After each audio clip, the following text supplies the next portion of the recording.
এই ফন্নির পুতদের বস্তায় বইরা নদীতে ফালাইয়া দে মরিচ। জি ওস্তাদ, এখনই এদের বস্তায় ভরতাছি। এই কাঁঠাল সোজা হইয়া দাঁড়া।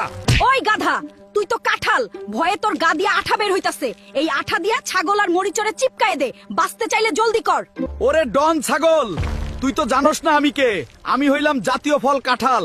এবার নে আমার সুপার গ্লু আঠার মায়ের। এ কি আঠা রে বাবা, আমার লোম সব ছিঁড়া গেল। ওস্তাদ আমারে বাঁচান, আমি তো আঠায় চ্যাপটা হইয়া গেলাম। আরে কাঁঠাল বস, আমি তো আপনার লোক।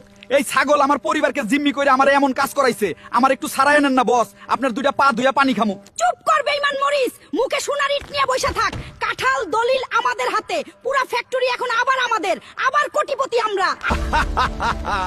আমি আসল ডন। ছাগল আর মরিচ দুইটাই আমার দেয়ালে আঠা দিয়া লাগানো। আজ থেকে এই ফ্যাক্টরি, এই সিন্দুক, এই টাকা সব আমার। আহা কি যে শান্তি লাগতেছে রে, সব আমার। ওরে বাবারে, পুলিশ! কে ডাকলো পুলিশ? আমার শান্তি কি আর কখনো হবে না ডাইনি পিয়াজ রে?